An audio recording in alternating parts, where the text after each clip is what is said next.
Hello नमस्कार, मैं doctor Rajneesh Kumar आप सभी का एक बार फिर से हार्दिक स्वागत करता हूं। आज के वीडियो लेक्चर में हम चर्चा करेंगे हिंदी का गद्य साहित्य डॉक्टर रामचंद्र तिवारी की पुस्तक के अंतर्गत छायावादोत्तर हिंदी निबंध साहित्य। इससे पहले हमने हिंदी निबंध या फिर गद्य के स्वरूप और विकास पर चर्चा कर ली है। इसके अलावा भारतीय हिंदी युग, द्विवेदी युग और छायावाद युगीन निबंध एवं निबंधकारों पर हमने विस्तार से चर्चा कर लिया है। उम्मीद है कि सभी वीडियोज़ को आप सभी लोगों ने देख लिया होगा। उसी की अगली कड़ी में हम चर्चा करेंगे कि छायावादोत्तर हिंदी निबंध साहित्य कैसा था और कौन कौन उस समय के निबंधकार थे। तो डॉक्टर रामचंद्र तिवारी लिखते हैं कि हिंदी निबंध लेखकों की दो पीढ़ियां समानांतर चल रही हैं। जब वो ये पुस्तक को लिख रहे थे तब का ये सेंटेंस है कि संप्रति हिंदी निबंध लेखकों की दो पीढ़ियां समानांतर चल रही हैं। पहली पीढ़ी उन निबंधकारों की है जो छायावादी युग या उसके कुछ बाद से लिखते आ रहे हैं और अब दिवंगत हो गए हैं। दूसरी पीढ़ी नए लेखकों की है जिनमें विषय और शैली दोनों की नवीनता है। शुरुआती में ही मैंने इस पुस्तक के संस्करणों के बारे में चर्चा किया था कि जिस पुस्तक से मैं आप सभी को इस लेक्चर को प्रोवाइड करवा रहा हूँ उसका 13वां संस्करण मेरे पास है। यानी कि हर संस्करण में कुछ न कुछ संशोधन होता है, परिशोधन होता है। लेकिन यहाँ पर जब डॉक्टर रामचंद्र तिवारी ने छायावादोत्तर हिंदी निबंध साहित्य पर चर्चा की है तो अपने समय में जब वो जीवित थे तभी का ये वाक्य उन्होंने लिया है। अभी इसमें संशोधन नहीं हुआ है। आप देखें कि लिखा गया कि पहली पीढ़ी के निबंधकार जो छायावादी युग या उसके कुछ बाद लिखते आ रहे हैं अब दिवंगत हो चुके हैं। ये भी तो बात सही है। लेकिन जो दूसरी पीढ़ी के नए लेखकों की है जिनमें विषय और शैली दोनों की नवीनता है, अब ये भी पीढ़ी दिवंगत हो गई है। मुश्किल से एक दो निबंधकार बचे होंगे, लेकिन मेरे ख्याल से कोई नहीं बचा होगा। अब वो सब भी दिवंगत ही हो गए होंगे।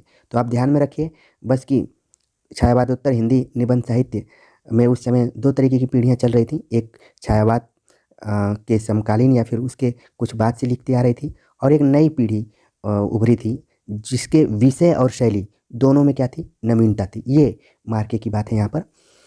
पहली पीढ़ी के अंतर्गत देखा जाए अगर बुक के आधार पर तो माखनलाल चतुर्वेदी, डॉक्टर संपूर्णानंद, डॉक्टर राम प्रसाद त्रिपाठी, शिव पूजन सहाय, पदुम लाल पुन्नालाल बख्शी, परशुराम चतुर्वेदी, सियाराम शरण गुप्त, श्री वियोगी हरि, डॉक्टर धीरेन्द्र वर्मा, पांडे बेचन शर्मा उग्र, रामवृक्ष बेनीपुरी, ईलाचंद्र जोशी, यशपाल, वासुदेव शरण अग्रवाल, जैनेन्द्र कुमार, डॉक्टर विनय मोहन शर्मा, भदंत आनंद कौशल्यायन, पंडित शांति प्रिय द्विवेदी, नंदुलारे वाजपेयी। ठीक है। इसके बाद विश्वनाथ प्रसाद मिश्र, कन्हैया लाल मिश्र प्रभाकर, पंडित हजारी प्रसाद द्विवेदी, महादेवी वर्मा, राजबली पांडे, हरिवंश राय बच्चन, डॉक्टर भगवत शरण उपाध्याय, महाराज कुमार रघुवीर सिंह, रामधारी सिंह दिनकर, राजनाथ पांडे, इंद्रनाथ मदान और रामाधार सिंह आदि प्रमुख हैं। ये सब पहली पीढ़ी के अंतर्गत आने वाले निबंधकार थे। जिन जिन निबंधकारों का मैंने नाम इसमें लिया है लगभग इसमें जितने भी लेखक आए हैं, कुछ इसमें लेखक प्रमुख रूप से कवि के रूप में जाने जाते हैं, कुछ लेखक हैं जो कि कथाकार के रूप में जाने जाते हैं, कुछ लेखक हैं जो कि आलोचक के रूप में जाने जाते हैं। आगे वो इसी विधा में ज़्यादा अच्छा काम किए हैं, लेकिन यहाँ पर उनकी जब चर्चा की जा रही है तो एक निबंधकार के रूप में की जा रही है। अब हम उन प्रमुख निबंधकारों पर बात करेंगे तो और बात क्लियर हो जाएगी। Doctor Sampurnanand, doctor Ram Prasad Tripathi, doctor Dhirendra Verma, Vasudev शरण अग्रवाल, राजबली पांडे तथा परशुराम चतुर्वेदी आदि निबंधकारों ने संस्कृति, साहित्य, कला, धर्म, दर्शन, शिक्षा, इतिहास आदि विषयों पर गंभीर विचारपूर्ण निबंध लिखे हैं। अब देख रहे हैं यहाँ पर पहली पीढ़ी के अंतर भी कैटेगराइजेशन हो गया कि कौन कौन से निबंधकार हैं जिन्होंने कि संस्कृति, साहित्य, कला, धर्म और शिक्षा आदि को ध्यान में रखकर निबंध लिखे हैं। अगर पारिभाषिक दृष्टि से देखा जाए तो इनके निबंध लेख यानी कि आर्टिकल अधिक हैं, निबंध कम हैं। शुरुआती कक्षा के दौरान ही हमने लेख, प्रलेख, आर्टिकल, प्रबंध इन सब में अंतर बताया था व्हाइट बोर्ड के सहारे। तो उम्मीद है कि उस लेक्चर को आप सभी ने देखा होगा तो मेरी बात और क्लियर हो गई होगी। यहाँ पर रामचंद्र तिवारी लिख रहे हैं कि जितने भी छायावादोत्तर निबंधकार रहे हैं वो निबंध कम लिखते थे, लेख ज़्यादा कहा जा सकता है उनके लेखन को। इसीलिए कई बार आप देखते हैं कि निबंधकार और आलोचक इन दोनों में डिफरेंट करना काफ़ी मुश्किल होता है। कई बार तो कन्फ्यूजन होने लगता है कि जो नाम आलोचनात्मक पुस्तक का है वही नाम निबंधात्मक पुस्तकों का भी है। तो इनमें बड़ा डिफरेंट, क्योंकि दोनों विधाओं में विचार प्रधान है। एक चीज़ को तो आपको ध्यान में रखना पड़ेगा। बात करते हैं श्री शिवपूजन सहाय, निष्ठावान साहित्यकार रहे हैं। उनकी रचनावली के तीसरे खंड में उनके लगभग 200 निबंध प्रकाशित हैं। ये वही शिवपूजन सहाय हैं जिन्होंने की सबसे पहले आंचलिक उपन्यास देहाती दुनिया नाम से लिखने की कोशिश की थी, और यहाँ पर निबंधकार के रूप में उनकी चर्चा की जा रही है। तो उनकी रचनावली है, रचनावली में आप जानते हैं कि किसी भी साहित्यकार की अनेक विधाओं का उसमें संकलन रहता है। तो तीसरे खंड में 200 निबंध प्रकाशित हैं, उनको संकलित किया गया है। आपके निबंध साहित्य यानी कि शिवपूजन सहाय के निबंध साहित्य, भाषा, समाज, धार्मिक मूल्य, सामाजिक धार्मिक मूल्य, सामयिक राजनीति आदि विषयों पर सुरुचिपूर्ण साहित्यिक शैली में लिखे गए हैं। कुछ निबंध व्यंग गर्भित भी हैं। आपके निबंधों में संवेदनशीलता के साथ ही नैतिक दृष्टि की अंतर्धारा निरंतर प्रवाहित हुई है। आप देख रहे हैं कि शुरुआती जो छायावादोत्तर निबंधकार रहे हैं, जो कि पहली पीढ़ी के अंतर्गत शामिल किए गए हैं, वो ज़्यादातर साहित्य, भाषा, मूल्य, राजनीति और संवेदनशीलता, नैतिक दृष्टि, इन विषयों पर ज़्यादा निबंध लिखे हैं। इसी क्रम में दूसरे जो निबंधकार हैं उनका नाम है डॉक्टर भगवत शरण उपाध्याय। इतिहास को प्रगतिशील दृष्टि से देखने वाले साहित्यकार हैं। आपने संस्कृति और कला संबंधी अनेक निबंध लिखे हैं। आपके इतिहास की मार्मिक घटनाओं को केंद्र बिंदु बनाकर लिखे गए निबंध आत्मव्यंजक, ललित और भावपूर्ण हैं। साहित्य और कला, सांस्कृतिक निबंध, इतिहास साक्षी है आदि आपके प्रसिद्ध निबंध संग्रह हैं।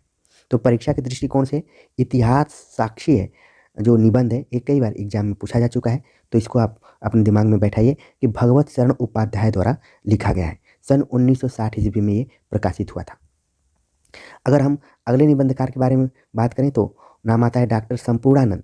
संपूर्णानंद अपने चिंतन मनन के लिए प्रसिद्ध हैं। आपने जीवन के हर महत्वपूर्ण पक्ष पर भारतीय दृष्टिकोण से विचार किया है। स्फुट विचार आपके निबंधों का महत्वपूर्ण संग्रह है। भाषा की शक्ति तथा अन्य निबंध आपके निबंधों का दूसरा संग्रह है।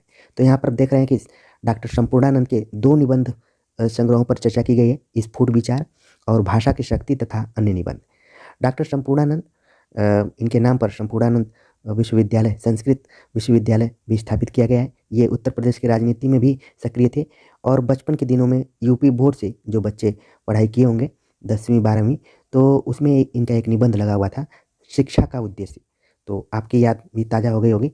तो वही हैं डॉक्टर संपूर्णानंद। अगले निबंधकार पर बात करें तो डॉक्टर राम प्रसाद त्रिपाठी का नाम आता है। प्रसाद त्रिपाठी इतिहास की गंभीर समस्याओं पर लिखते रहे हैं। हिंदी के प्राचीन कवियों के संबंध में आपके गवेषणात्मक निबंधों का विशेष महत्व है। तो देखिए, जब भी मैं लेक्चर लेकर आता हूँ तो मेरी पूरी कोशिश रहती है कि प्रतियोगी परीक्षा, प्रवक्ता, नेट और असिस्टेंट प्रोफेसर की परीक्षाओं के दृष्टिकोण से तो इम्पॉर्टेंट रहे ही, लेकिन जो बच्चे पीएचडी इत्यादि करना चाहते हैं तो जहाँ पर की पॉइंट्स मुझे नज़र आता है मैं चाहता हूँ कि इसको हाईलाइट कर दूँ। तो जो भी स्टूडेंट हिंदी के प्राचीन कवियों को लेकर कुछ रिसर्च करना चाहते हैं तो राम प्रसाद त्रिपाठी के निबंधों को जरूर देखने की कोशिश करें और देखें कि वो उन्होंने किन किन कवियों को शामिल किया है। अगले जो निबंधकार हैं उनका नाम है डॉक्टर धीरेन्द्र वर्मा। वैसे तो धीरेन्द्र वर्मा का नाम आपने भाषा विज्ञान इत्यादि पढ़ते हुए ज़्यादा सुना होगा। तो धीरेन्द्र वर्मा ने भारतीय संस्कृति एवं हिंदी भाषा के संबंध में गंभीर किंतु सुलझे हुए विचार प्रस्तुत किए हैं। विचारधारा, जिसका प्रकाशन सन 1953 ईस्वी में हुआ था, आपका प्रसिद्ध निबंध संग्रह है। विचारधारा नाम से जो निबंध संग्रह लिखा वो डॉक्टर धीरेन्द्र वर्मा ने लिखा, और धीरेन्द्र वर्मा का ज़्यादातर योगदान हिंदी भाषा के क्षेत्र में रहा है। फिर भी उन्होंने विचारधारा नाम से निबंध लिखा है जो कि आपके लिए महत्वपूर्ण है परीक्षाओं के दृष्टिकोण से। अगले जो निबंधकार हैं पांडे बेचन शर्मा उग्र। बेचन शर्मा उग्र की महत्वपूर्ण रचना अपनी खबर, जो इनकी आत्मकथा है, उसको आपने पढ़ा होगा, लेकिन यहाँ पर निबंधकार के रूप में भी इन्होंने व्यंग शैली का प्रयोग किया है। यानी कि उग्र अपनी प्रखर व्यंग शैली के लिए प्रख्यात हैं। उन्होंने अनेक पत्र पत्रिकाओं में साहित्यिक, सामाजिक, राजनीतिक विषयों पर अपने उग्र विचार व्यक्त किए हैं। 1922 ईस्वी से लेकर जीवन के अंत तक वे लिखते रहे। उनके निबंधों में जीवन यथार्थ की कटुता ही प्रखर व्यंग के रूप में व्यक्त हुई है। उन्होंने लिखा है, मैं दर्पण हूँ वह जिसके सामने वर्तमान अशांत विश्व सदैव ताथा धा नाच रहा है। उनकी व्यंग शैली में यथार्थ का यह नर्तन सजीव हो उठा है। तो आप देख रहे हैं कि पांडे बेचन शर्मा उग्र केवल अपनी आत्मकथा में ही व्यंग प्रधान शैली के लिए फेमस रहे हैं, बल्कि निबंधों में भी इस चीज़ को देखने में मिलता है। और इनके उपन्यासों को पढ़ेंगे, इनके उपन्यासों का क्रम परीक्षाओं में काफ़ी पूछा जाता है, तो इसको भी ध्यान में रखिए। तो इन्होंने जो भी निबंध लिखे हैं वो काफ़ी व्यंग शैली में लिखे गए। अगले जो निबंधकार हैं उनका नाम है डॉक्टर वासुदेव शरण अग्रवाल। इतिहास एवं संस्कृति के अन्वेषक, अध्येता, विचारक एवं व्याख्याता के रूप में प्रसिद्ध थे। आपके पृथ्वी पुत्र, माता भूमि, कला और संस्कृति, वेद विद्या, वाग्धारा आदि प्रसिद्ध निबंध संग्रह हैं। जब भी निबंधों की बात आती है तो वासुदेव शरण अग्रवाल से संबंधित भी कुछ प्रश्न पूछे जाते रहे हैं। खासतौर से पृथ्वी पुत्र कई बार परीक्षाओं में आ चुका है। अगले जो निबंधकार हैं उनका नाम है डॉक्टर राजबली पांडे। राजबली पांडे भारतीय इतिहास को राष्ट्रीय दृष्टि से देखने वाले प्रसिद्ध पुरातत्वज्ञ एवं इतिहासकार थे। आपके इतिहास संबंधी शोधपूर्ण निबंध हिंदी के गौरव हैं। यहाँ पर इनके किसी निबंध की चर्चा नहीं की गई है, बस आप ध्यान में रखिए कि राजबली पांडे से अगर प्रश्न पूछा जाता है तो इन्होंने जितने भी निबंध लिखे हैं वो सब राष्ट्रीय दृष्टिकोण से लिखे गए हैं। अगले जो निबंधकार हैं हरिवंश राय बच्चन। हरिवंश राय बच्चन को आप हालावाद के संदर्भ में पढ़े होंगे कि उसके प्रवर्तक के रूप में रहे हैं। इसके अलावा इनकी कुछ कविताएं भी पढ़े होंगे और आत्मकथाओं का जब चैप्टर आप पढ़ते हैं तो इसमें हरिवंश राय बच्चन की आत्मकथाएं भी शामिल रहती हैं। लेकिन आप यहाँ पर देख रहे हैं कि निबंधकार के रूप में हरिवंश राय बच्चन इस लेक्चर में पढ़े जा रहे हैं। हरिवंश राय बच्चन के 2 निबंध संग्रह नए पुराने झरोखे, और जिसका प्रकाशन 1962 ईस्वी में हुआ, टूटी छूटी कड़ियाँ, जिसका प्रकाशन 1973 ईस्वी में हुआ है। ये 2 निबंध संग्रह हरिवंश राय बच्चन के हैं। इन निबंधों में इनका साहित्यिक जीवन अनुभव संस्मरणात्मक शैली में साकार हो उठा है। तो आप देखते हैं कि जो भी रचनाकार किसी खास विधा में फेमस हो जाता है, जैसे हरिवंश राय बच्चन कविता में तो फेमस थे ही, इसके अलावा आत्मकथा और कुछ संस्मरणात्मक लेखों के वजह से भी फेमस रहे हैं। तो निबंध में भी उसका प्रभाव दिखाई पड़ रहा है। इन्होंने जितने भी निबंध लिखे हैं वो संस्मरणात्मक शैली में लिखे गए हैं। अगले जो निबंधकार हैं उनका नाम है परशुराम चतुर्वेदी। परशुराम चतुर्वेदी की किताबें आप भक्ति साहित्य पर पढ़े होंगे। संत काव्य की परंपरा को ध्यान में रखते हुए इन्होंने बहुत 1-2 किताबें लिखी हैं जो कि परीक्षा में पूछी भी जाती रही हैं। तो परशुराम चतुर्वेदी धर्म, संस्कृति, साहित्य और दर्शन के विद्वान हैं। आपके साहित्यिक एवं सांस्कृतिक विषयों पर लिखे गए कई निबंध संग्रह प्रकाशित हैं। इनमें मध्यकालीन प्रेम साधना, जिसकी मैं चर्चा कर रहा था, मध्यकालीन प्रेम साधना, मध्यकालीन श्रृंगारिक प्रवृत्तियाँ, साहित्य पथ, भारतीय साहित्य की सांस्कृतिक रेखाएं प्रमुख हैं। तो काफ़ी इम्पोर्टेंट ये निबंधकार हैं। इन्होंने कई पुस्तकों का संपादन भी किया है। खासतौर से परशुराम चतुर्वेदी और पीताम्बर दत्त बर्थवाल, इन्होंने काफ़ी काम किया है एक तरीके से रिसर्च के एरिया में देखें तो। अगले जो निबंधकार हैं ये काफ़ी फेमस निबंधकार पद्मलाल पुन्नालाल बख्शी, बहुत पहले से लिखते आ रहे हैं। सहज लालित्य आपके निबंधों की विशेषता है। आप में व्यंग विनोद की प्रवृत्ति भी पाई जाती है। गंभीर विचारों को भी आप सुबोध बनाकर उपस्थित करते हैं। पंचपात्र, पद्म, वन, कुछ तथा और कुछ आपके प्रसिद्ध निबंध संग्रह हैं। आपने साहित्य, धर्म, समाज आदि सभी विषयों को संदर्भित करके अपने निबंधों को प्रस्तुत किया है। अगले जो निबंधकार हैं उनका नाम है सियाराम शरणगुप्त, जो कि मैथिली शरणगुप्त के भाई हैं। सियाराम शरणगुप्त के निबंधों में उनकी आत्मा की आर्द्रता पूर्णतः प्रतिफलित हुई है। उन्होंने जीवन के विभिन्न पक्षों को अनुभूति के स्तर पर स्पर्श किया है और मुक्त भाव से उन्हें अभिव्यक्ति दी है। आत्मीयता, व्यंग विनोद, स्मृति चित्र के रूप में अतीत को प्रस्तुत करने की क्षमता आदि गुणों के कारण आपके निबंध सच्चे व्यक्तिनिष्ठ निबंध बन गए हैं। तो आप देख रहे हैं कि इनकी खास विशेषता है कि इनके जो निबंध हैं वो व्यक्तिनिष्ठ निबंध हैं। झूठ सच, जिसका प्रकाशन सन 1939 ईस्वी में हुआ, आपके निबंधों का महत्वपूर्ण संग्रह है। अभी तक आपने झूठा सच नाम का उपन्यास पढ़ा होगा, यशपाल द्वारा लिखा गया उपन्यास, जो कि भारत विभाजन के ऊपर आधारित है। लेकिन यहाँ पर सियाराम शरणगुप्त ने एक निबंध लिखा है जो कि झूठ सच नाम से लिखा गया। ध्यान में रखिए, ये झूठा सच नहीं है बल्कि झूठ सच है। अगले जो निबंधकार हैं श्री वियोगी हरि के निबंध भाव प्रधान हैं। उन्होंने गद्य गीत अधिक लिखे हैं। उनके विचार प्रधान निबंधों में भी एक तरह की भावात्मक तन्मयता दिखाई देती है। आपने कुछ व्यंग्य प्रधान वैयक्तिक निबंध भी लिखे हैं। ऐसे निबंधों का एक संग्रह यूं भी तो देखिए नाम से प्रकाशित हुआ है। इसमें विविध माध्यमों से वियोगी हरि जी ने अनेक समस्याओं के संबंध में अपने विचार व्यक्त किए हैं। तो वियोगी हरि जो कि ज़्यादातर गद्य गीत लिखे हैं, जिसका प्रभाव इनके निबंधों पर भी दिखाई पड़ रहा है कि ये निबंध भावात्मक रूप ले लिए हैं, विचार प्रधान होते हुए भी। और इनके कुछ निबंध व्यंग्य प्रधान हैं, ठीक है। और जो एक निबंध संग्रह का नाम यहाँ पर लिया गया यूं भी तो देखिए, जिसका प्रकाशन सन 1958 ईस्वी में हुआ है। अगले निबंधकार हैं सदसरण अवस्थी। मुख्यतः विचारात्मक निबंध लेखक हैं। उनके विचारात्मक निबंधों में उनकी विश्लेषणात्मक प्रवृत्ति के कारण कभी कभी उलझाव लक्षित होता है। आपने मनोभावों के संबंध में भी विचार विमर्श किया है। बुद्धि तरंग, विचार तरंग और साहित्य तरंग आपके प्रसिद्ध निबंध संग्रह हैं। तो सदगुरु शरण अवस्थी की खास विशेषता है कि जितने भी निबंध लिखे हैं सब में तरंग तरंग शब्द जुड़ा हुआ है। तो इस चीज़ को आप ध्यान में रखिए कि बुद्धि तरंग, विचार तरंग, साहित्य तरंग, ये सब सदगुरु शरण अवस्थी की निबंध संग्रह है। अगले जो निबंधकार हैं मुख्य रूप से उनको एक कवि के रूप में जानते हैं, माखनलाल चतुर्वेदी। अपने मार्मिक संस्मरणों और गद्यात्मक सूक्तियों के लिए प्रसिद्ध हैं। आपका निबंध संग्रह अमीर इरादे गरीब इरादे, जो कि प्रतियोगी परीक्षाओं के दृष्टिकोण से काफ़ी इंपॉर्टेंट है, कई बार सवाल पूछा जा चुका है। ये माखनलाल चतुर्वेदी ने लिखा है, अमीर इरादे गरीब इरादे। प्रकाशित हुआ सन 1960 ईस्वी में। अब आपकी समस्त रचनाएं माखनलाल चतुर्वेदी रचनावली शीर्षक से 10 खंडों में प्रकाशित हुई हैं। इनमें खंड 2 और खंड 3 आपके सभी प्रकार के निबंध संग्रहित हैं। तो ध्यान में रखिए कि माखनलाल चतुर्वेदी जो रचनावली है वो 10 खंडों में है, और 10 खंडों में दूसरा और तीसरा जो खंड है उसमें निबंध संकलित है। आपके निबंधों में व्यंग्य, भावचित्र, विचार और कथात्मक संस्पर्श का अद्भुत सम्मिश्रण है। निबंध छोटे छोटे किंतु चुभने वाले हैं। उनमें एक निजी विशिष्ट भंगिमा है। तो जो लोग माखनलाल चतुर्वेदी के निबंधों पर काम करना चाहते हैं तो वो माखनलाल चतुर्वेदी रचनावली को देखें, और उसमें जो दूसरा और तीसरा पार्ट है उसको भी देखने की कोशिश करें। एक कोई स्टूडेंट्स ने कमेंट्स कर मुझसे पूछा था कि जो मुक्तिबोध ने भक्तिकाल पर एक लेख लिखा है, भक्तिकाल एक पहलू करके, वो किस पुस्तक में मिलेगा। तो जैसे यहाँ पर रचनावली की मैं चर्चा कर रहा हूँ, वैसे मुक्तिबोध रचनावली भी 6 खंडों में प्रकाशित है। तो इसमें चौथा और 5वां खंड में आप उस निबंध को खोज सकते हैं।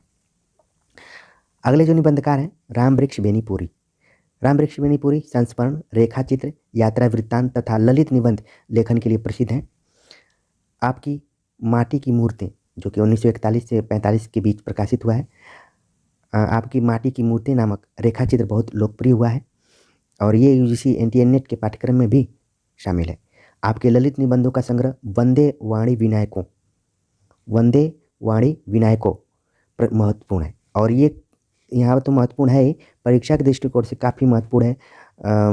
कई बार परीक्षाओं में पूछा जा चुका है कि वंदे वाणी विनायकों के लेखक कौन है। राम वृक्ष बेनीपुरी।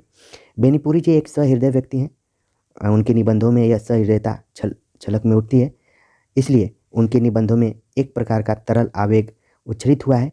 उनकी भाषा अत्यंत सजीव, चपल, फुदकती हुई है। उसमें लोक जीवन की मिठास, स्थितियों को मूर्त करने की क्षमता और सहज नाटिकता है। अगले जो निबंधकार हैं उनका नाम है इलाचंद जोशी। इलाचंद जोशी को आप मनोविश्लेषणवादी कथाकार के रूप में जानते हैं, जिन्होंने कि अज्ञे जैनेन्द्र के साथ मनोविश्लेषण परक रचनाओं को लिखा है। लेकिन यहाँ पर निबंधकार के रूप में हम देखते हैं कि ये गंभीर चिंतन, विवेचन और विश्लेषण के लिए प्रसिद्ध हैं।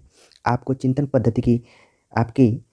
पद्धति की विशेषता है वस्तु सत्य के अंतर्वर्ती उच्च तक पहुँचने की निरंतर चेष्टा।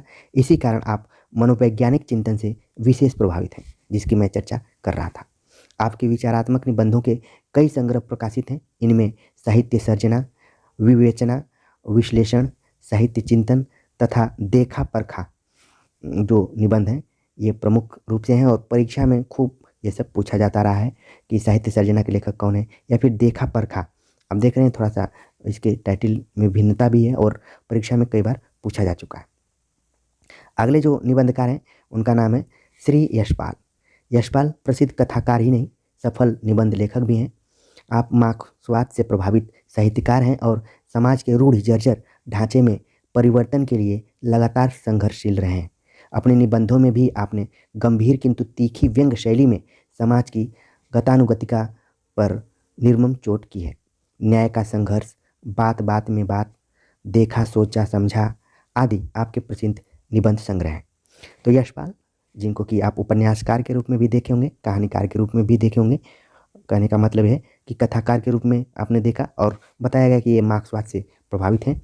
और इनके जो निबंध हैं, खासतौर से बात बात में बात, ये कई बार एग्जाम में पूछा जा चुका है। इसको भी आप ध्यान में रखें कि यशपाल ने लिखा है।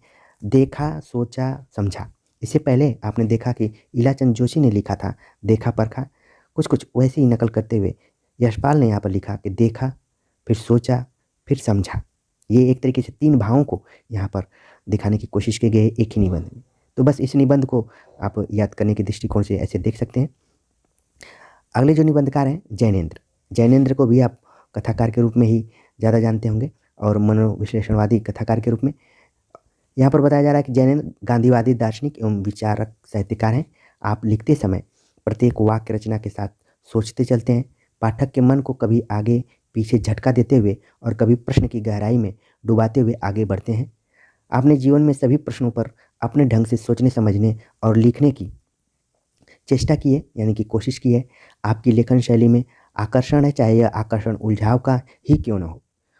कुछ निबंधों की यहाँ पर बात की गई है जिसमें प्रस्तुत प्रश्न, जड़ की बात, पूर्वोदय, साहित्य का श्रेय और प्रेम, ये कई बार एग्जाम में पूछा जा चुका है। मंथन, सोच विचार, काम प्रेम और परिवार, इतस्ततः, समय और हम, परिप्रेक्ष्य आदि आपके प्रसिद्ध विचार प्रधान निबंध संग्रह हैं। आपके साहित्य और संस्कृति संबंधी निबंधों का एक संग्रह साहित्य और संस्कृति, जिसका प्रकाशन सन 1979 ईस्वी में श्रीलाल शुक्ल द्वारा ईस्वी में ललित शुक्ल द्वारा संपादित होकर प्रकाशित हुआ है। इसमें धर्म, नीति, विज्ञान, राजनीति, कला, नैतिकता आदि संदर्भों में साहित्य की रचना और महत्ता का विवेचन किया गया है। अगले जो निबंधकार हैं उनका नाम है भदंत आनंद कौशल्यायन। भदंत आनंद कौशल्यायन, आपने संस्मरणात्मक निबंधों के लिए प्रसिद्ध हैं। अपने इधर आपने लंका की राजनीतिक परिस्थिति के संबंध में भी कई निबंध लिखे हैं। एक तरीके से देखने से ही लग रहा है कि ये बौद्धिस्ट रहे होंगे। आपके निबंधों में विचारों की स्पष्टता और स्वच्छता है। आप प्रगतिशील विचारों के समर्थक हैं। अगर निबंधों की बात करें तो जो न भूल सका तथा रेल का टिकट आपके प्रकाशित निबंध संग्रह। और ये जो रेल का टिकट है ये कई बार एग्जाम में पूछा जा चुका है। इसको इम्पोर्टेंट करके आप नोट कर लीजिए। और विकल्प में भदंत आनंद कौशल्यायन रहता है और रेल का टिकट किसका निबंध है? कौशल्यायन का है। अगले जो निबंधकार हैं उनका नाम है पंडित शांतिप्रिय द्विवेदी। शांतिप्रिय द्विवेदी का जब नाम लिया जाता है तो इनका एक कोटेशन है कि जो कामायनी है वो छायावाद का उपनिषद है। ठीक है, कई बार एग्जाम में पूछा जा चुका है। शांतिप्रिय द्विवेदी छायावाद के उद्भव काल से ही लिखते आ रहे हैं। आपकी साहित्यिक आत्मा का संगठन गांधी और रविन्द्रनाथ टैगोर की जीवन दृष्टियों के समन्वित आधार पर हुआ है। आपने साहित्य को सांस्कृतिक चेतना का सहज परिणाम माना है। आपके गद्य में सजीवता और प्रवाह के साथ ही एक स्निग्ध मनोभूमि निर्माण की क्षमता है। वस्तुतः आप मृदुता, गति एवं चेतना से युक्त प्रकृति सौंदर्य के साहित्यकार हैं। अगर निबंधों की बात करें तो जीवन यात्रा, साहित्यिकी, संचारिणी, इनके एक एक निबंध, शांतिप्रिय द्विवेदी के लगभग सभी निबंध इंपॉर्टेंट है और परीक्षाओं में खूब पूछे जाते हैं। खासतौर से साहित्यिकी, संचारिणी ये कई बार एग्जाम में आ चुके हैं। सामायिकी भी आ चुका है। धरातल, प्रतिष्ठान, साकल्य, पद्मनाभिका, आधान, वृंत और विकास, ये भी एग्जाम में पूछा जा चुका है। वृंत और विकास किसका निबंध है? ये है शांतिप्रिय द्विवेदी की। समवेत, परिक्रमा आदि आपके सामाजिक, सांस्कृतिक एवं साहित्यिक निबंधों के संग्रह हैं। जीवन के कोलाहल से दूर श्री शांतिप्रिय जी अपने में ही केंद्रित एकांत निष्ठा के साथ साहित्य सृजन में लीन रहे। अभावों के बीच निरंतर संघर्ष में रहने के बाद भी आपका दृष्टिकोण सदैव रचनात्मक रहा। सचमुच आप सर्वहारा होते हुए भी आत्महारा नहीं है। ये एक तरीके से रामचंद्र तिवारी यहाँ पर डेडिकेट कर रहे हैं इस वाक्य को शांति प्रिय द्विवेदी के लिए कि सचमुच में आप सर्वहारा होते हुए भी आत्महारा नहीं है। अगले निबंधकारों के बारे में बात करें तो उनमें नाम आता है विनय मोहन शर्मा, नंदुलारे वाजपेयी, विश्वनाथ प्रसाद मिश्र, इंद्रनाथ मदान आदि मुख्य रूप से आलोचक हैं। हम यहाँ पर निबंधकार के रूप में देखेंगे, लेकिन इनकी जो शैली है मुख्य रूप से आलोचक है। जिसे आप क्रिकेट में देखते हैं तो एक तो होता है कि मुख्य रूप से बैट्समैन, दूसरा होता है मुख्य रूप से बॉलर, लेकिन उसमें कुछ ऐसे खिलाड़ी होते हैं जो बैट्समैन और बॉलर दोनों होते हैं। उसमें भी कोई पहले बैट्समैन होता है फिर बॉलर होता है, कोई पहले बॉलर होता है फिर बैट्समैन होता है। तो यहाँ पर जिन निबंधकारों की मैंने चर्चा की वो मुख्य रूप से आलोचक हैं, लेकिन उन्होंने निबंध भी लिखे हैं और उनके जो निबंध रहे हैं वो सब विचारात्मक निबंध हैं। यानी कि आप सभी लोगों के ने विचारात्मक निबंध अधिक लिखे हैं।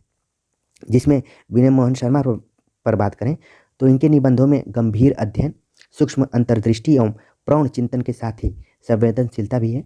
इसलिए आपके निबंध सरस होते हैं। दृष्टिकोण, साहित्यावलोकन, ठीक है, साहित्य शोध समीक्षा तथा साहित्य नया और पुराना आपके प्रसिद्ध निबंध संग्रह है। तो विनय मोहन शर्मा के कुछ निबंध हैं जो कि टाइटल से काफ़ी इंपॉर्टेंट दिखाई दे रहे हैं और परीक्षा में कभी भी पूछे जा सकते हैं, जिसमें कि पहला है दृष्टिकोण, साहित्यावलोकन। इसी तरीके से साहित्य लोचन कर लिखा था बाबू श्याम सुंदर दास ने, लेकिन यहाँ पर चेंज कर दिया है विनय मोहन शर्मा ने, साहित्यावलोकन नाम से इन्होंने निबंध लिखा। फिर साहित्य शोध समीक्षा, साहित्य नया और पुराना इनके प्रसिद्ध निबंध हैं। अगर नंदुलारे वाजपेयी पर बात करें तो नंदुलारे वाजपेयी छायावाद युग के श्रेष्ठ समीक्षक के रूप में प्रसिद्ध है। आपने विचार प्रधान समीक्षात्मक निबंध अधिक लिखे हैं। आपकी प्रायः सभी रचनाएं स्फुट निबंधों के रूप में ही लिखी गई हैं। निबंधों को ही संदर्भ के अनुकूल संग्रहित करके पुस्तकों का रूप दे दिया गया है। 1932 ईस्वी से लेकर 1967 तक बराबर सैद्धांतिक विवेचनों तथा साहित्यकारों एवं कवियों के संबंध में अनेक व्यवहारिक समीक्षाओं के रूप में आपने विद्वत्तापूर्ण सामग्री प्रस्तुत की है, जिसमें कि हिंदी साहित्य 20वीं शताब्दी कई बार एग्जाम में पूछा जा चुका है। इस वाक्य को पढ़ते समय मेरे मन में एक ही बात आ रही थी कि रामचंद्र तिवारी लिख रहे हैं कि तमाम आप 1932 से 67 तक लिखते रहे सैद्धांतिक विवेचन और साहित्यकारों कवियों के बारे में और व्यवहारिक समीक्षाओं के रूप में और विद्वत्तापूर्ण सामग्री प्रस्तुत की है। तो यही प्रतियोगी परीक्षाओं के लिए काफ़ी एक पहाड़ टाइप हो गया है। कहीं से भी सवाल पूछा जाता है नंदुलारे वाजपेयी से, तो आप जब पूरे कंप्लीट तौर पर पढ़े रहेंगे तभी आप पकड़ सकते हैं। जिसमें पहली जो रचना मैंने बताया कि हिंदी साहित्य 20वीं शताब्दी 1942 में पब्लिश हुई थी।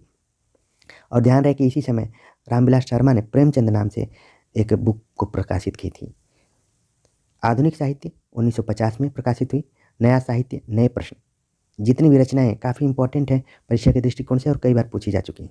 राष्ट्रभाषा की कुछ समस्याएं, राष्ट्रीय साहित्य, नई कविता, रस सिद्धांत, ये कई बार पूछा जाता है। रस सिद्धांत आप देखेंगे कि रस सिद्धांत के बारे में नगेंद्र ने भी लिखा है और यहाँ पर नंदुलारे वाजपेयी की भी एक रचना दिखाई पड़ रही है। आधुनिक हिंदी साहित्य का आधुनिक युग, आधुनिक साहित्य सृजन और समीक्षा, रीति और शैली आदि रचनाओं में आपके निबंध ही संग्रहित हैं। तो आलोचक के दृष्टिकोण से नंदुलारे वाजपेयी तो महत्वपूर्ण है ही, एक निबंधकार के तौर पर भी काफ़ी इम्पोर्टेंट है। यदि आदि आपके रचनाओं में आपके निबंध ही संग्रहित हैं, समीक्षात्मक होते हुए भी एक प्रकार की स्वच्छंद सौंदर्य चेतना के दबाव में लिखे जाने के कारण यह सारा लेखन निबंध की चौहद्दी में ही आ जाता है। 1967 ईस्वी के बाद की प्रकाशित रचनाओं का संपादन उनके शिष्यों ने किया है और इनमें आपके नए पुराने निबंधों को विषयानुसार व्यवस्थित करके पुस्तक का रूप दे दिया गया है। वर्तमान हिंदी समीक्षा पर इन कृतियों का व्यापक प्रभाव पड़ा है। अगले जो निबंधकार हैं आलोचक के तौर पर भी हैं विश्वनाथ प्रसाद मिश्र। अपनी गंभीरता के साथ ही गुण साहित्यिक व्यंग विनोद के लिए भी प्रसिद्ध हैं। यदि आप निबंध लेखन में प्रवृत्त होते तो निश्चित रूप से एक उत्कृष्ट निबंधकार होते। समय समय पर लिखे गए आपके निबंधों का संकलन हिंदी का सामयिक साहित्य नाम से प्रकाशित है। इसमें महावीर तीर्थ की यात्रा और हाँ में धिके जैसे संस्मरणात्मक निबंध आपकी रचनात्मक प्रतिभा के द्योतक हैं। गंभीर विचारात्मक निबंधों में भी आपकी व्यंग्य शैली लक्षित होती है, जो उन्हें एक प्रकार की निजी मर्यादा प्रदान करती है। ये वही विश्वनाथ प्रसाद मिश्र हैं जिन्होंने कि रीतिकाल के संदर्भ में उसका नामकरण किया था, श्रृंगार काल। और उन्होंने जो रीतिकालीन कवि थे 3 भागों में बांटा, रीतिबद्ध, रीतिसिद्ध और रीतिमुक्त। ठीक है, तो यहाँ पर हम निबंधकार के तौर पर उनको देख रहे हैं। अगले जो निबंधकार हैं उनका नाम है इंद्रनाथ मदान। सभी प्रकार के वादों से मुक्त प्रगतिशील समीक्षक हैं। आपके विचार प्रधान समीक्षात्मक निबंधों के कई संग्रह प्रकाशित हुए हैं। आलोचना तथा काव्य, निबंध और निबंध, कुछ उथले कुछ गहरे, विदा अलविदा आपके श्रेष्ठ निबंध संग्रह हैं। इनमें व्यक्तित्व व्यंजकता की दृष्टि से कुछ उथले कुछ गहरे को अच्छी ख्याति प्राप्त हुई है। तो इस निबंध को आप ध्यान में रखिए, कुछ उथले कुछ गहरे, क्योंकि इसका जो शीर्षक है वो कुछ चमत्कृत करने वाला है। तो कई बार एग्जाम में चमत्कृत करने वाले शीर्षक पूछ लिए जाते हैं। अगले जो निबंधकार हैं उनका नाम है ठाकुर राम आधार सिंह। इनका निबंध संग्रह माटी का फूल 1953 में प्रकाशित हुआ। स्वयं लेखक के शब्दों में भावों की कुटी में विचारों के वार्तालाप के रूप में उसके निबंधों की सृष्टि हुई है।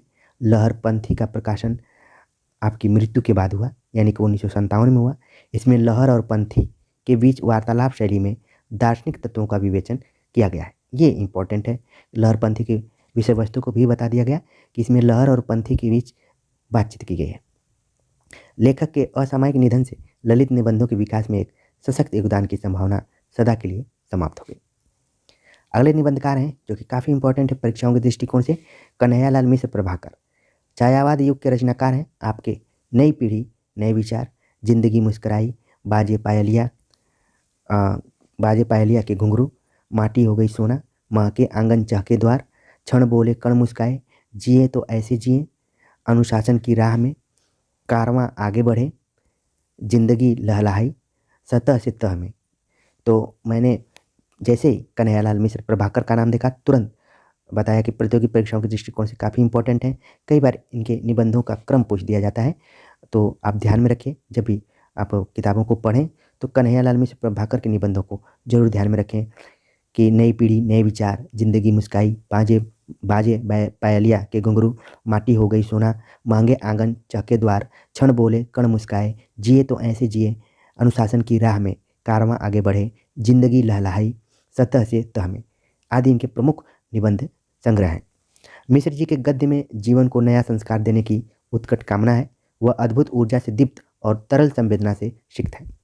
वस्तुतः स्वतंत्रता संग्राम के बीच जो जीवन मूल्य हमें शक्ति और प्रेरणा दे रहे थे और जिनके आधार पर हमारा राष्ट्रीय चरित्र विकसित हुआ था, प्रभाकर जी ने अपनी समस्त गद्य कृतियों के माध्यम से उन्हीं जीवन मूल्यों को नई पीढ़ी को सौंपने का स्तुत्य प्रयत्न किया है। थोड़ी सी यहाँ पर आप देख रहे हैं कि रामचंद्र तिवारी की भाषा शैली संस्कृतनिष्ठ और कठिन दिखाई पड़ रही है। तो खैर, आप इन निबंधकारों और निबंध रचनाओं को ध्यान में रखिए और जो भी विषय वस्तु की तरफ संकेत किया जा रहा है और परीक्षा के दृष्टिकोण से पॉइंट्स हाईलाइट्स किए जा रहे हैं उनको ध्यान में रखिए। एक बार आप इसको पढ़ लेंगे तो दोबारा जब भी परीक्षा देने जाएंगे या फिर अफेंदी का गद्य साहित्य डॉक्टर रामचंद्र तिवारी की किताब को पढ़ेंगे तो पढ़ने में आपको आसानी होगी। अगले बहुत ही फेमस रचनाकार के बारे में यानी कि निबंधकार के बारे में हम चर्चा करने जा रहे हैं, जिनका नाम है पंडित हजारी प्रसाद द्विवेदी। निर्विवाद रूप से छायावादोत्तर निबंधकारों में सर्वश्रेष्ठ हैं। आपके निबंधों की आधार भूमि भारतीय संस्कृति है। किसी भी पुष्प, पौधे, पशु या पक्षी को माध्यम बनाकर एक मनोरम भावभूमि की सृष्टि करते हुए भारत के अतीत और वर्तमान सांस्कृतिक जीवन की सरसता को छू लेना द्विवेदी जी के लिए एक सहज व्यापार है। आपकी दृष्टि में साहित्य एवं जीवन की हर समस्या का एक सांस्कृतिक पहलू है, जिसकी जानकारी समस्या के उचित समाधान के लिए आवश्यक है। आपके श्रेष्ठ निबंधों में आत्मव्यंजना का तत्व प्रधान है, इसलिए विषय माध्यम के रूप में सामने रहता है और आपका व्यक्तित्व धीरे धीरे उभर कर पाठक के मन पर छा जाता है। अशोक के फूल, जिसका प्रकाशन 1948 ईस्वी में हुआ, कल्पलता 1951 में, मध्यकालीन धर्म साधना 1952 में, विचार और वितर्क 1957 में, विचार प्रवाह 1959, कूटज 1964, साहित्य सहचर 1965, आलोक पर्व 1972 आपके प्रसिद्ध निबंध संग्रह हैं। तो इनके निबंधों का भी क्रम परीक्षाओं में कई बार पूछ लिया जाता है, तो उस क्रम को आप ध्यान में रखिए। अशोक का फूल से लेकर आलोक पर्व तक के जितने भी निबंधकार हैं, यानी कि 1948 से इन्होंने निबंध लिखना शुरू किया और 1972 इनका आखिरी निबंध संग्रह आया है आलोक पर्व। कई बार स्वतंत्र रूप से भी इनके प्रकाशन को पूछ लिया जाता है, तो परीक्षा के दृष्टिकोण से जरूर ध्यान में रखिए। खासतौर से अशोक का फूल तो ध्यान में रखिए। कूटज इनका काफ़ी फेमस निबंध है। साहित्य सहचर भी फेमस निबंध है। जितने भी निबंध है सब फेमस है, फिर भी आप सबको ध्यान में रखिए। अगर बात करें तो आचार्य हजारी प्रसाद द्विवेदी के जितने भी अलग अलग निबंध आपको दिखाई दे रहे हैं, निबंध संग्रह, अब सभी रचनाओं का संग्रह हजारी प्रसाद द्विवेदी ग्रंथावली शीर्षक से 11 खंडों में प्रकाशित हो चुका है। इनमें 8वें और 9वें खंड में आपके समस्त निबंध संकलित हैं। तो ये भी परीक्षा के दृष्टिकोण से इम्पोर्टेंट है कि 11 खंडों में हजारी प्रसाद द्विवेदी ग्रंथावली है, उसके 8वें और 9वें खंड में पूरे निबंध संकलित हैं। ये सब जो भी शोधार्थी हैं, रिसर्च करना चाहते हैं, उनके लिए थोड़ी सी चीज़ें ईजी हो जाएंगी। आपके निबंधों में, यानी कि हजारी प्रसाद द्विवेदी के निबंधों में विचारात्मक, भावात्मक, आत्मव्यंजक, कथात्मक, वर्णनात्मक आदि सभी शैली के तत्व मिल जाते हैं। इनके अतिरिक्त भाषण शैली की प्रवाहमयता, उदाहरण बहुलता, आत्मीयता एवं सजीवता भी आपके निबंधों की रमणीयता के प्रमुख कारण है। आपके चिंतन का केंद्रीय विषय मनुष्य है। ये काफ़ी इम्पोर्टेंट है, क्योंकि साहित्य मनुष्य का पक्षपाती है, ऐसा करके एक कथन आता है जो कि हजारी प्रसाद द्विवेदी का है। ठीक है, तो यहाँ पर भी बताया जा रहा है कि चिंतन का केंद्रीय विषय क्या है? मनुष्य। मनुष्य की जय यात्रा पर आपका अखंड विश्वास है। संस्कृति, धर्म, दर्शन, विज्ञान तथा समस्त कला साधनाएं मनुष्य की जय यात्रा के विजय उद्घोष हैं। अपरिमेय जिजीविषा से प्रेरित मनुष्य निरंतर आगे बढ़ रहा है। जड़ता के अनेक स्तरों को तोड़कर वह चिन्मय तत्व की उपलब्धि के लिए अग्रसर है। द्विवेदी जी ने इसी मनुष्य को उसके पूरे सांस्कृतिक ऐतिहासिक परिवेश में मूर्त करने का प्रयत्न किया है। आचार्य शुक्ल के बाद हिंदी निबंध को नई मोड़ देकर आचार्य द्विवेदी ने ऐतिहासिक महत्व का कार्य किया है। तो यहाँ पर आप देख रहे हैं कि आचार्य हजारी प्रसाद द्विवेदी को आचार्य रामचंद्र शुक्ल के एक तरीके से उत्तराधिकारी के रूप में प्रस्तुत किया जा रहा है। लालित्य और आत्मव्यंजना की दृष्टि से आपका कोई प्रतिद्वंदी नहीं है। अशोक के फूल नाखून क्यों बढ़ते हैं, ये काफ़ी इंपॉर्टेंट निबंध। देवदारू, कुटज, बसंत आ गया है, वर्षा, धनपति से घनश्याम तक, मेरी जन्मभूमि, घर जोड़ने की माया आदि हिंदी निबंध साहित्य के क्लासिक निबंध बन गए। तो यहाँ से जितने भी निबंधों की चर्चा की गई है, अशोक के फूल नाखून क्यों बढ़ते हैं, देवदारू, कुटज, बसंत आ गया है आदि जो निबंध है, एक तरीके से कालजयी निबंध है, क्लासिक निबंध है। अगले जो निबंधकार हैं रघुवीर सिंह। रघुवीर सिंह भावपूर्ण एवं व्यंजना प्रधान गद्य रचना के लिए प्रसिद्ध हैं। जीवन कण, जीवन धूलि, बिखरे फूल, सप्तद्वीप तथा शेष स्मृतियाँ आपकी प्रमुख गद्य रचना है। शेष स्मृतियाँ की रचना से आपको सर्वाधिक ख्याति प्राप्त हुई है। तो परीक्षा के दृष्टिकोण से शेष स्मृतियाँ काफ़ी इंपॉर्टेंट है। कई बार एग्जाम में पूछा जा चुका है कि किसका निबंध है, तो रघुवीर सिंह है। यहाँ पर इनका पूरा नाम दिया गया है, लेकिन रघुवीर सिंह के नाम से ही आप ध्यान में रखिए। इतिहास ज्ञान, कल्पना, वैभव एवं भाव स्निग्धता ने मिलकर इन निबंधों को अद्वितीय बना दिया है। अगले जो निबंधकार हैं रामधारी सिंह दिनकर, जिनको कि आप कवि के रूप में पढ़े होंगे, यहाँ पर निबंधकार के रूप में हम देखते हैं। दिनकर के निबंधों ने सहसा हिंदी जगत का ध्यान अपनी ओर आकृष्ट किया। दिनकर जी ने 2 प्रकार के निबंध लिखे हैं। एक प्रकार तो उन निबंधों का है जो कविता की चौहद्दी के पास पढ़ते हैं, और दूसरा उन निबंधों का है जिनमें विचार और विश्लेषण की प्रधानता है। तो जैसा कि मैं शुरू में ही कह रहा था कि कई ऐसे आपको निबंधकार मिलेंगे जो कि किसी खास विधा में पारंगत हैं, और उन विधाओं का असर उनके निबंध पर भी दिखाई पड़ता है। जैसा कि यहाँ पर रामधारी सिंह दिनकर का दिख रहा है कि एक तो उनका जो निबंध है वो कविता के आसपास घूमता रहता है, दूसरे में विचार और विश्लेषण है। दिनकर जी के विचारात्मक एवं व्यावहारिक समीक्षा से संबद्ध निबंधों में भी एक प्रकार का लालित्य है। दिनकर का कवि व्यक्तित्व उनमें परिलक्षित होता है। मिट्टी की ओर, अर्धनारीश्वर, रेती के फूल, हमारी सांस्कृतिक एकता, वेणुवन, उजली आग, राष्ट्रभाषा और राष्ट्रीय एकता, धर्म, नैतिकता और विज्ञान, वट पीपल, साहित्यमुखी, आधुनिकता बोध आदि आपके प्रसिद्ध निबंध संग्रह हैं। तो परीक्षा के दृष्टिकोण से मिट्टी की ओर, अर्धनारीश्वर, रेती के फूल, वेणुवन, उजली आग, वट पीपल कई बार आ चुके हैं। आपने यानी कि दिनकर ने अपने पूरे चिंतन में राजा राम मोहन राय, स्वामी दयानंद, विवेकानंद, अरविंद और महात्मा गांधी की परंपरा का अनुसरण किया है। आपका धूप छाई व्यक्तित्व आपके निबंधों में भी व्यंजित है। अगले जो निबंधकार हैं उनका नाम है राजनाथ पांडे। पांडे ने गद्य की सभी विधाओं में कुछ न कुछ लिखा है। आपके 3 निबंध संग्रह सुबह बनारस, शेष लकीरें और नया निर्माण, नए संकल्प लगभग एक साथ प्रकाशित हुए हैं। तो परीक्षा के दृष्टिकोण से सुबह बनारस काफ़ी इंपॉर्टेंट है, कभी भी पूछा जा सकता है। आपने विचार प्रधान, गंभीर तथा आत्मव्यंजक और सरस दोनों ही प्रकार के निबंध लिखे हैं। आत्मव्यंजक निबंधों में आपका मुक्त, हास्यप्रिय और प्रभावशाली व्यक्तित्व स्पष्ट रूप से झलकता है। तो अब तक हमने जिन निबंधों और निबंधकारों पर चर्चा की थी वो सब पहली पीढ़ी के अंतर्गत थे, जिसमें कि रामचंद्र तिवारी ने लिखा है कि वो अब दिवंगत हो चुके हैं।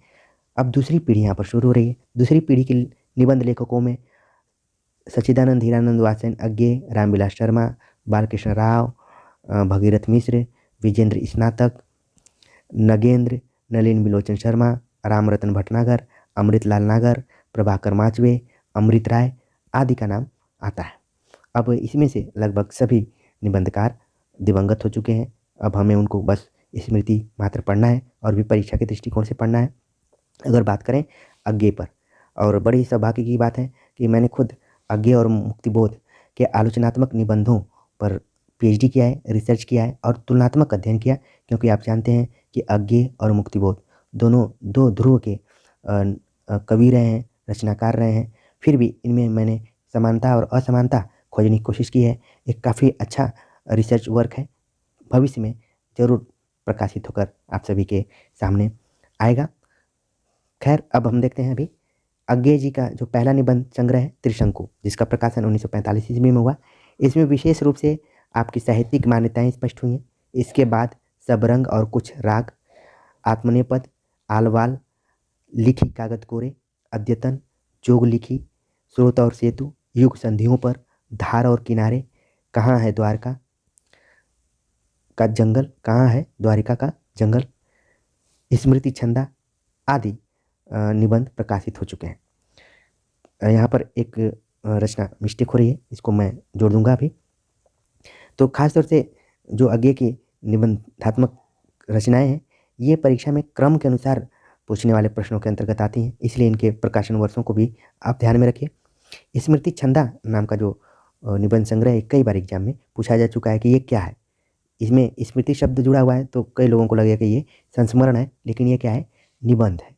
ठीक है। स्मृति छंदा का प्रकाशन अज्ञे की मृत्यु के बाद हुआ। इन निबंधों में अज्ञे ने साहित्य, भाषा, संस्कृति, जीवन मूल्य, इतिहास बोध, परंपरा, आधुनिकता, समाज, लोकतंत्र, धर्मनिरपेक्षता, भारतीयता आदि अनेक विषयों पर विचार किया है। यह निबंध आपकी मानसिक यात्रा के प्रमाणिक दस्तावेज हैं। इनमें एक अत्यंत सजग, प्रमुख एवं संवेदनशील रचनाकार की आज के परिवेश के प्रति ऐसी विशिष्ट और राग दीप्ति प्रतिक्रिया व्यक्त हुई है जो हमारी चेतना को झंकृत कर उसे नया बोध और संस्कार प्रदान करती है। यह निबंध अनेक रूपों और भंगिमाओं में हमारे सामने आते हैं।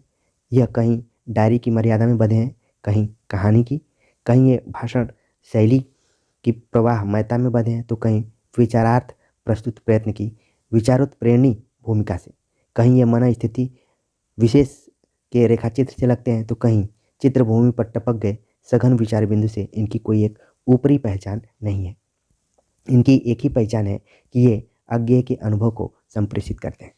तो एक तरीके से अज्ञे के निबंधों को रामचंद्र तिवारी ने अलग अलग रूपों में देखा है। कहानी के रूप में देखा, यात्रावृत्त के रूप में देखा, रेखाचित्र के रूप में देखा, संस्मरण के रूप में देखा, विचार के रूप में देखा है। अंत में उन्होंने कहा कि कुल मिलाकर अज्ञे के अनुभव को ये सभी निबंध संप्रेषित करते हैं। अगले जो निबंधकार हैं रामविलास शर्मा, आमतौर पर इनको आप आलोचक के रूप में जानते होंगे। रामविलास शर्मा प्रगतिवादी आलोचक के रूप में विख्यात हैं। आपने हिंदी भाषा और साहित्य की समस्याओं और प्रवृत्तियों पर प्रगतिवादी दृष्टिकोण से विचार किया है। प्रगति और परंपरा, साहित्य और संस्कृति, भाषा, साहित्य और संस्कृति, प्रगतिशील साहित्य की समस्याएं काफ़ी इंपॉर्टेंट, परीक्षा में खूब पूछा जाता है।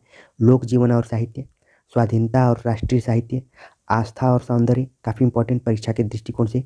साहित्य, स्थायी मूल्य और मूल्यांकन, भारतीय युग और हिंदी भाषा की विकास परंपरा इंपॉर्टेंट परीक्षा के दृष्टिकोण से। परंपरा का मूल्यांकन, ये भी कई बार एग्जाम में पूछा जा चुका है। भाषा, योग, बोध और कविता, कथा, विवेचन और गद्यशिल्प, विराम चिन्ह आदि आपके प्रसिद्ध निबंध संग्रह है। तो एक तरीके से आचार्य रामविलास शर्मा जो है ये आलोचक के तौर पर तो फेमस रहे ही, जिनमें और निबंधकार के तौर पर भी फेमस रहे हैं। रामविलास शर्मा ने बहुत ज़्यादा लेखन किया हुआ है और इनकी ढेर सारी रचनाएं, और किसी भी परीक्षा में इनसे ज़रूर कोई ना कोई एक प्रश्न पूछा ही जाता रहा, तो इसलिए इनको काफ़ी गंभीरता से लेने की ज़रूरत है। डॉक्टर शर्मा की मार्क्सवाद में गहरी आस्था है और आपने मार्क्सवादी जीवन और कला मूल्यों को दृष्टि में रखकर साहित्य की विविध समस्याओं पर विचार किया है। आपके अनेक निबंध वाद शैली में लिखे गए हैं। प्रतिपक्षी के कमजोर पक्ष को सामने रखकर उस पर तीखा प्रहार करने की कला में आप बेजोड़ हैं। आपके निबंधों में पारंपरिक आत्मव्यंजना का लालित्य नहीं है, वैचारिक प्रतिबद्धता का सौंदर्य। तो रामविलास शर्मा को भी रामचंद्र तिवारी ने एक अलग रूप में देखा है और जितने भी बातें उन्होंने कही हैं इन सभी को आप ध्यान में रखिए। अगले जो निबंधकार हैं श्री बालकृष्ण राव। बालकृष्ण राव नाम से ही लग रहा है कि ये उत्तर भारत के नहीं है। विचार प्रधान समीक्षात्मक निबंध उच्च स्तरीय साहित्यिक पत्रिकाओं में बराबर प्रकाशित होते रहे इनके। इनमें गंभीर अध्ययन एवं सूक्ष्म साहित्यिक पैठ की झलक मिलती है। छायावाद से चलकर वर्तमान नए साहित्य के भावबोध तक की आपकी मानसिक यात्रा आपके गतिशील व्यक्तित्व को बताती है। आपके संस्कृत व्यक्तित्व के भीतर कहीं एक मुखर व्यंग्यकार भी छिपा हुआ है। कल्पना पत्रिका में कमलाकांत जी ने कहा, शीर्षक के अंतर्गत लिखी गई आपकी व्यंग्यात्मक टिप्पणियाँ इतनी चुटीली और व्यंग्यपूर्ण है कि उन्हें पढ़कर बाल मुकुंद गुप्त के चिट्ठों की याद सजीव हो जाती है। तो एक तरीके से कल्पना पत्रिका जो कि हैदराबाद से प्रकाशित होती थी और उसमें बालकृष्ण राव नियमित रूप से लिखते थे और एक यहाँ पर बताया गया कि कमलाकांत जी ने कहा शीर्षक में इन्होंने व्यंग्यात्मक लहजे में लिखना शुरू किया था, टिप्पणियाँ लिखी थी। अगले जो निबंधकार हैं उनका नाम है भगीरथ मिश्र। भगीरथ मिश्र के कुछ पुस्तकों को आपने पढ़ा होगा, भारतीय काव्यशास्त्र एवं पाश्चात्य काव्यशास्त्र, लेकिन यहाँ पर उनके 3 निबंध संग्रह हैं, अध्ययन, साहित्य, साधना और समाज, कला साहित्य और समीक्षा। ये 3 निबंध संग्रह प्रकाशित हैं।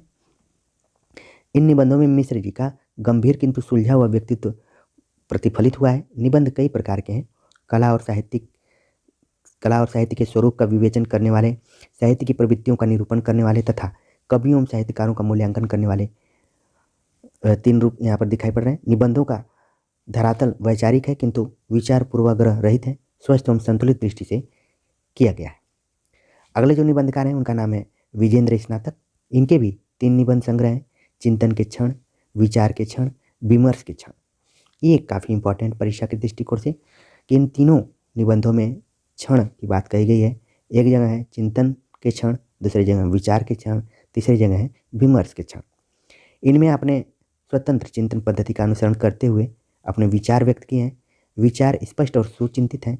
आपने एक विवेकशील साहित्यकार के रूप में साहित्य की विविध समस्याओं और सिद्धांतों का अनुशीलन भी किया है और साहित्यकारों का मूल्यांकन भी। आपके निबंध मूलतः समीक्षात्मक है। अब काफ़ी फेमस निबंधकार जो कि आलोचक भी रहे हैं और हिंदी साहित्य का इतिहास, कोई भी प्रतियोगी छात्र जो कि तैयारी कर रहा हो और डॉक्टर नगेंद्र द्वारा संपादित हिंदी साहित्य का इतिहास न पढ़ा हो, ऐसा नहीं हो सकता है। तो आज हम उनको निबंधकार के रूप में देख रहे हैं। डॉक्टर नगेंद्र मनोवैज्ञानिक दृष्टि संपन्न रसवादी आलोचक के रूप में फेमस हैं, प्रसिद्ध हैं। आपका आलोचक व्यक्तित्व समय समय पर लिखे गए आपके निबंधों के माध्यम से ही प्रतिष्ठित हुआ है। अब तक आपके 6 निबंध संग्रह विचार और अनुभूति, आधुनिक हिंदी कविता की मुख्य प्रवृत्तियाँ, विचार विश्लेषण, विचार और विवेचन, अनुसंधान और आलोचना तथा आलोचक की आस्था प्रकाशित हुए। यानी कि नगेंद्र के कुल 6 निबंध हैं। तो इन 6 निबंध को आप ध्यान में रखिए। कई बार ये सब क्रम के अनुसार में पूछ लिए जाते हैं, कई बार स्वतंत्र रूप में कब प्रकाशित हुए थे या फिर किसने लिखा है। ठीक है, आप देख रहे हैं कि एक रचना यहाँ पर है, आधुनिक हिंदी कविता की मुख्य प्रवृत्तियाँ। इसी से जुड़ा हुआ कुछ नामवर सिंह ने भी लिखा है, आधुनिक साहित्य की प्रवृत्तियाँ करके। तो कहीं ना कहीं यहाँ पर नगेंद्र से वो प्रभावित रहे हैं, अगर टॉपिक चुनने की बात की जाए, भले विषय वस्तु अलग हो तो। लेकिन आप ध्यान में रखिए कि जो नगेंद्र ने 6 निबंध लिखे हैं वो कौन कौन से। आपके समस्त निबंधों का संकलन आस्था के चरण नाम से प्रकाशित हैं, जो कि 1968 में प्रकाशित हुआ। डॉक्टर नगेंद्र के निबंध मुख्यतः विचार और विश्लेषण प्रधान है, किंतु उनमें अनुभूति का स्पर्श भी है, इसलिए उनका प्रतिपादन भी राग दीप्त होता है। विचार और अनुभूति में तो यह राग तत्व पर्याप्त मात्रा में लक्षित होता है, किंतु अध्ययन की गंभीरता के साथ वैयक्तिक राग स्पर्श का तत्व क्रमशः कम होता गया है, क्षीण होता गया है। अगले जो निबंधकार है नगेंद्र के बाद, उनका नाम है नलिन विलोचन शर्मा। ये वही नलिन विलोचन शर्मा है जो कि नकेन वाद में एक नाम जो जुड़ा रहता है वो इन्हीं का नाम है। नलिन विलोचन शर्मा ने अपने गंभीर साहित्य बोध एवं व्यापक अध्ययन के लिए विख्यात थे। आधुनिक हिंदी साहित्य और उसकी नवीनतम उपलब्धियों के संबंध में आपके विचारात्मक निबंध हिंदी के उच्च स्तरीय पत्रिकाओं में बिखरे पड़े हुए। आपके असामयिक निधन से हिंदी के नवचिंतन की अपार क्षति हुई। अब आपके संपूर्ण निबंध डॉक्टर गोपेश्वर सिंह के संपादन में प्रकाशित हो गए हैं। ठीक है, इनके संपूर्ण निबंध यानी कि नलिन विलोचन शर्मा के संपूर्ण निबंधों का संकलन गोपेश्वर सिंह, जो कि दिल्ली विश्वविद्यालय में कभी HOD भी हुआ करते थे, उनके संपादन में आया हुआ है। अगले जो निबंधकार हैं अमृतलाल नागर। अमृतलाल नागर को आप उपन्यासकार के तौर पर देखे होंगे, जिसमें कि मानस का हंस, खंजन नयन और ढेर सारे उपन्यास इन्होंने लिखे हैं। तो यहाँ पर निबंधकार के रूप में हम देखते हैं अमृतलाल नागर। यूँ तो अपने हास्य व्यंग गर्भित कथात्मक लेखन के लिए प्रसिद्ध थे, किंतु समय समय पर आपने अनेक साहित्यिक एवं सांस्कृतिक विषयों पर निबंध भी लिखे। इन निबंधों का संग्रह साहित्य और संस्कृति नाम से प्रकाशित हुआ है। इन निबंधों में नागर जी ने साहित्यकारों और साहित्यिक प्रवृत्तियों का ऐतिहासिक विवेचन और मूल्यांकन तो किया ही है, साथ में हिंदी के विकास और संघर्ष की गाथा को भी प्रस्तुत किया है। एक संवेदनशील सांस्कृतिक चेतना संपन्न लेखक की रचना होने के कारण इन निबंधों का विशेष मूल्य और महत्व है। अगले जो निबंधकार हैं जिनका नाम है रामरतन भटनागर। भटनागर ने हर प्रकार के निबंध लिखे हैं। विज्ञान, कला, साहित्य, शिक्षा, संस्कृति, राजनीति, धर्म और दर्शन सभी के संबंध में आपने एक साहित्यकार के रूप में विचार व्यक्त किया है। आपके प्रतिनिधि निबंधों का संग्रह सामयिक जीवन और साहित्य 1963 में प्रकाशित हुआ। इसमें कुछ ललित और आत्मव्यंजक निबंध भी शामिल हैं। अगले निबंधकार के बारे में चर्चा करें तो प्रभाकर माचवे। इनका नाम आपने तारतख्त के कवियों के संदर्भ में सुना होगा। ये बहुश्रुत विद्वान थे। इन्होंने विचार एवं सूचना प्रधान तथा वैयक्तिक एवं व्यंग प्रधान दोनों ही प्रकार के निबंध लिखे हैं। संतुलन, प्रथम कोटि तथा खरगोश के सिंह और वेरंग द्वितीय कोटि के निबंधों के संग्रह हैं। खरगोश के सिंह में हास्य एवं व्यंग के पुट से सजीवता आ गई। तो एग्जाम के दृष्टिकोण से ये निबंध काफ़ी इंपॉर्टेंट है, खरगोश के सिंह। इनके संदर्भ में माचवे जी के बारे में रमेश चंद्र शाह ने लिखा है कि ललित निबंध के क्षेत्र में माचवे को कविता और आलोचना की अपेक्षा अधिक सफलता मिली। दरअसल यही उनकी असल जमीन है। अगले निबंधकार के बारे में चर्चा करें तो बड़ा ही फेमस नाम, इनके नाम से फेमस इनके पिताजी का नाम यानी कि प्रेमचंद के पुत्र अमृत राय, जो कि प्रगतिशील समीक्षक, कथाकार, अनुवादक और जीवनी लेखक और निबंधकार के रूप में विख्यात हैं। गंभीर आलोचनात्मक निबंधों के अतिरिक्त समय समय पर आपने अनेक हास्य व्यंग्य गर्भित ललित निबंध भी लिखे, जिनमें कि रम्या, बतरस, आनंदकम, विजिट इंडिया, बाइस्कोप आदि आपके ललित निबंध के संग्रह हैं। ऊपर से शुद्ध हास्य प्रधान प्रतीत होने वाले इन निबंधों में अमृत राय ने वर्तमान जीवन की कुरूपताओं को उजागर किया है। अमृत की रिझाने और हंसाने की शैली अपनी है। कहीं छोटे छोटे तुकदार वाक्यों की लड़ी पिरोकर, कहीं मुहावरेदार वाक्यों का क्रमबद्ध प्रयोग करके, कहीं किसी पुरानी शुक्ति को नए संदर्भ में अर्थहीन प्रमाणित करके, कहीं वर्तमान जीवन पद्धति की कुरूपता के उपलक्षण बने किसी विशिष्ट पद को शीर्षक बनाकर व्यंग्यात्मक शैली में उसका महत्व प्रतिपादित करके, और कहीं अत्यंत नाटकीय ढंग से अपनी बात आरंभ करके अमृत पाठकों को सहसा आकृष्ट कर लेते हैं। अमृत के उन्मुक्त ठहाकों, स्नेह भरी चुटकियों और परलुप्त लतीफ़ों वाले जिंदा दिल व्यक्तित्व की छाप उनके ललित निबंधों पर देखी जा सकती है। उस लालित्य के भीतर छिपा हुआ गंभीर उद्देश्य उनके निबंधों को विरल विशिष्ट बना देता है। उपयुक्त विचार प्रधान एवं आत्मव्यंजक निबंधकारों के अतिरिक्त आधुनिक जीवन की विसंगतियों पर प्रहार करने वाले कुछ हास्य व्यंग्य प्रधान लेखकों ने भी हिंदी निबंध साहित्य में अपना स्थान बनाया है, जिसमें कि कृष्ण देव प्रसाद गौड़, बेढप, कांतानाथ पांडे जिनको चोंच उपाधि दी गई, मोहनलाल गुप्त, गोपाल प्रसाद व्यास, बरसाने लाल चतुर्वेदी आदि का नाम उल्लेखनीय। यानी कि इससे पहले हमने जितने भी निबंधकारों के बारे में बात की, उनके ज़्यादातर निबंध विचार प्रधान थे, आत्मव्यंजक थे और कहीं कहीं व्यंग्य शैली का प्रयोग किया गया है, लेकिन कुछ विशुद्ध रूप से ही व्यंग्यात्मक ढंग से हंसाने वाले निबंधकार थे, जिसमें कि नाम बताया गया। इसमें बेढप जी का नाम सबसे सम्मान से लिया जाता है। बेढप का हुक्का पानी, चोंच जी का छड़ी बनाम सोटा और मोहनलाल गुप्त का बनारसी रईस निबंध संग्रह विशेष लोकप्रिय।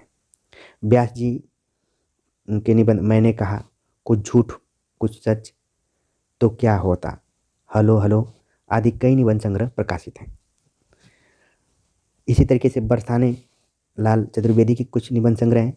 बूढ़े फंसे, भोला पंडित की बैठक, नेता और अभिनेता, टालू मिक्सचर, कुल्हड़ में हुल्लड़, मिस्टर चोखेलाल, नेताओं की नुमाइश, मुसीबत है, खबर अपनी और परायों की। इनके निबंधों में मन के बोझ को हल्का करने वाले शुद्ध हास्य और सामाजिक बुराइयों के विषय में सोचने के लिए बाध्य करने वाले गंभीर व्यंग दोनों की स्थिति देखी जा सकती है। वास्तव में व्यंग्य लेखन आज के संवेदनशील लेखक की मजबूरी है और सत्ता और व्यवस्था के संवेदन शून्य हो जाने पर विवश होकर उसे व्यंग्य को हथियार के रूप में इस्तेमाल करना पड़ता।